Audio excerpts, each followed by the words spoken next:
for instance, we were like, it was pretty overcrowded. There was about 500 and something people on the ship, and like the young men were sleeping outside on the deck, and sailing through the Marmara. It's really windy and raining outside and stormy.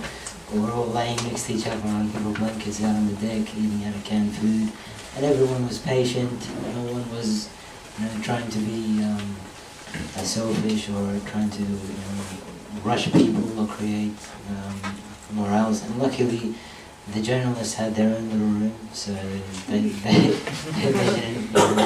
harass us too much. But just before the event, they were probably the most worked up. Just before the attack, they were going around saying, "Do you know what's happening? The Israelis have released a submarine. Look up at the sky. You can see all these fighter jets everywhere. I mean, they're coming. They're going to board. Please don't resist in any way. Let them just move you like step by step." And we told them, "Look, if it was just us on a cruise ship, we wouldn't resist. But we're carrying the trust and all the donations of so many people around the world. It's not right for us just to hand it over like that, especially when we're in the right. We're not armed, we don't have anything." Well, I mean, do you want to tell us then what happened next with the boarding of the ship or the invasion of the ship? I'll just make a few points clear which might clarify any of the media things that they might have said. One of them is we went through an intense Turkish checkpoint in the customs before we got onto the ship. All of our bags were scanned. No one had any knives, except for this one Yemeni MP who was part of his his Yemeni clothes. And it's not really a knife, it's like a symbolic dagger or whatever. He was the only one who had that, and he didn't even use it, so but yeah, that was like, we were checked very, very well before we got onto the ship. There was no arms on the ship. It wasn't like the media portrayed it like they were extremists or terrorists. It was none of that at all. It was all types of people. It was such a good mixture. There were people from Israel. There was archbishops. There was like mixed religion, mixed races, mixed nationalities, and also we were the only students, like just a few of us, and one or two from England, but there were MPs on board as well from many different European countries and Arab countries as well. So it was really an amazing mix, and there was no troubles.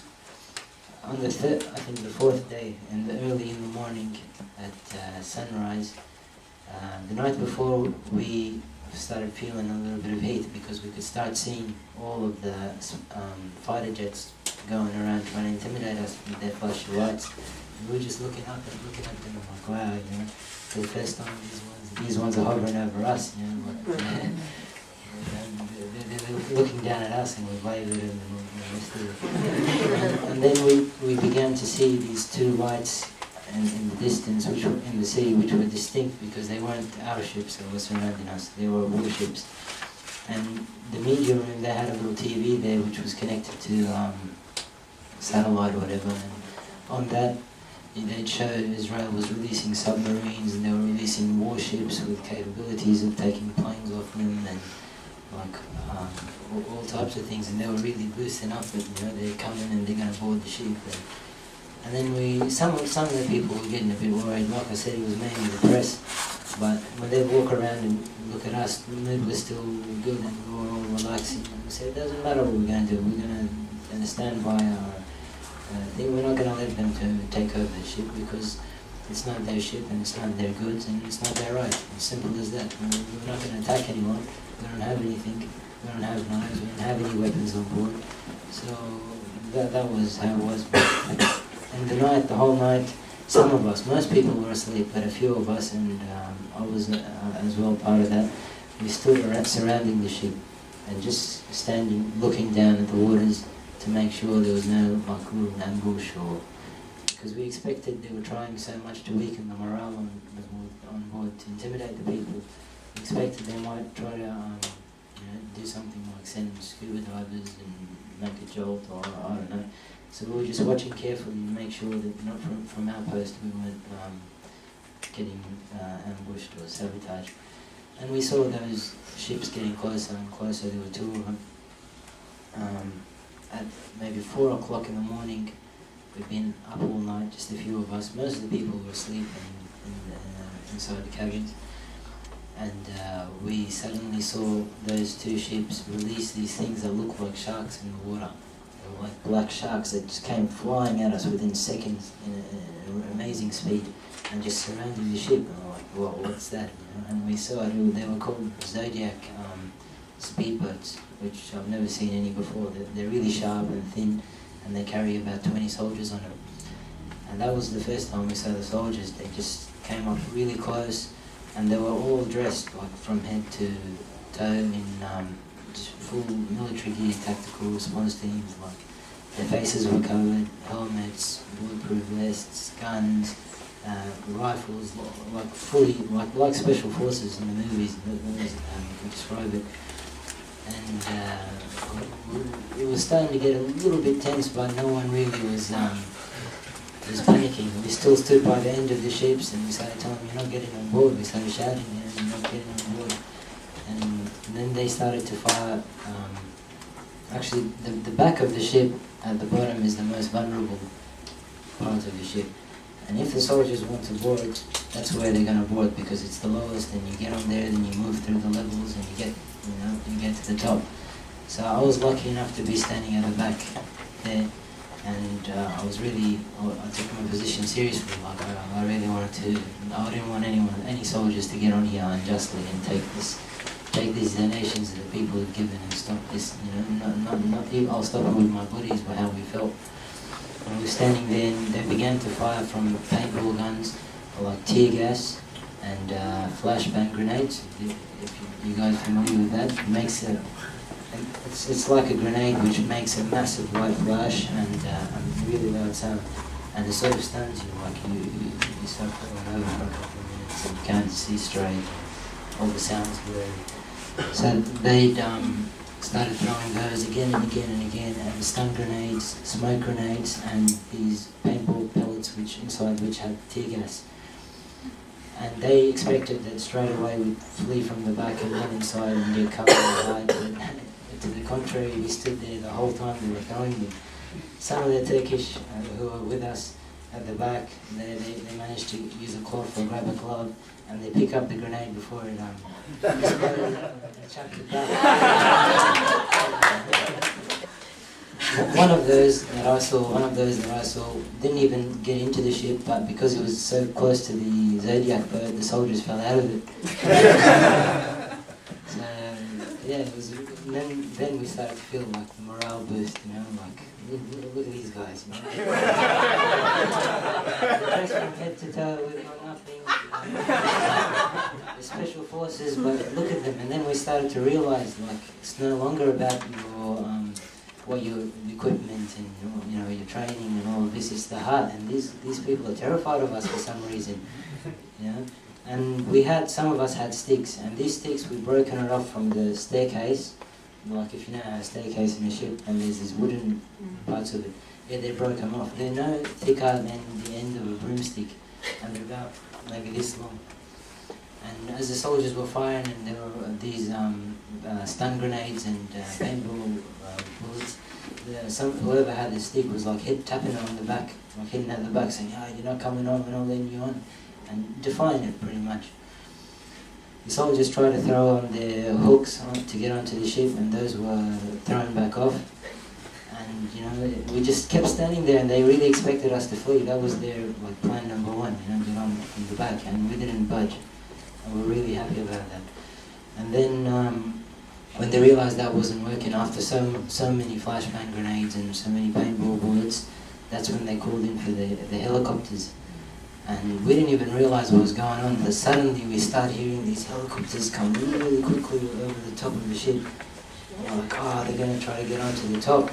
So we asked someone around the back, can we go to the top where the soldiers are going to come down? He said, all right, half of you stay here and the other half go up. And by the way, during this time, most of the people are still inside the cabins. This was just like maybe 30, 40, 50 people who were outside. They'd been up all night. And these weren't people bent on confrontation, but these were people who weren't, who really didn't want to allow the soldiers on the board, and that's what it was. That's the reality. You know? So as the helicopter came to the top, we started, me and one of my friends who was with me, we started running up the stairs trying to get to the top before the soldiers got there. But by the time we got there, the soldiers had already come down. And there happened to be a few people there. Now before the soldiers even sent one person down, they began firing from the helicopters.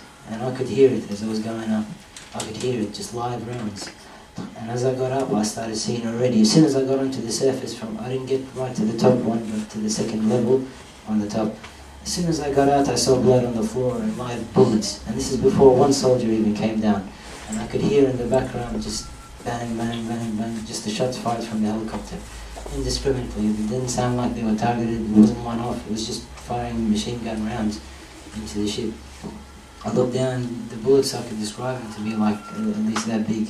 So they were like live, definitely live rounds. They had been lodged into parts of the ship and holes in parts of the ship. So anyway, we couldn't get to the top level, although we wished to, but the soldiers, the first one came down. And before he came down, already they killed maybe 2 or 3 people who were at the top to clear the way for the soldier to come down. And those men on the top, they didn't have anything with them. By the way, the footage that you saw, from what I've understood, that was released to you guys, was the footage that was completely edited. It wasn't even on the same ship, it was on a sister ship, is what I heard. You know, so that didn't happen, and I definitely didn't see that happen. I didn't see anyone picking up chairs and smashing anyone with that, even though if they did it, like, I wouldn't blame them, you know? Yeah. But that's just the reality. And the soldiers, they cleared the way by just killing whoever was on the top, and whoever was up there who hadn't been injured was just taking them down, or what they could take them injured down.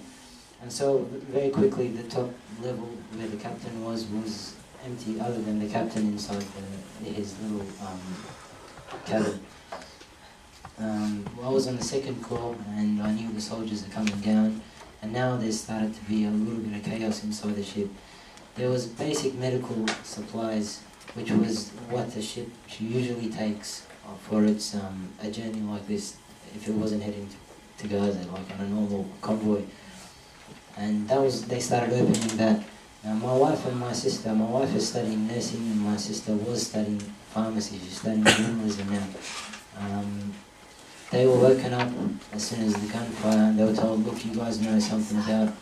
And I said, well, we've never really done anything, we've just looked at books and they said, well, come over here, I just knew the best we've got, you know. And there was about a couple of nurses, like, you can count how many on your hand. I think there was 4 or 5 Indonesian doctors who were heading to Gaza. So they were all made into like an emergency team, and on the basic aid that was there, that was all opened up, and whoever was shot was tried to tourniquet them. They just had like bandages and just really basic stuff that really wouldn't help much. So they set that up at the ground floor. So where I was on the second level, the soldiers had taken the top, and they were trying to clear the second level so they can get onto the second level. And we didn't have anything with us at all. But I was just trying, me and my friend, we were trying very hard. I was trying to build up my courage, because on the level like just above me, there's a hole there with a ladder in it, if you can imagine and that's the only way for the soldiers to come to the second level. And I knew he was going to have to come down on this ladder, and he can't come down firing because he's got to climb down. So I thought, well, this is a really good opportunity. As he's coming down, I'll try to grab him, and I'm sure my friend will grab his arms and throw it into the water, like had been done with one of the other soldiers, and we'll take him inside.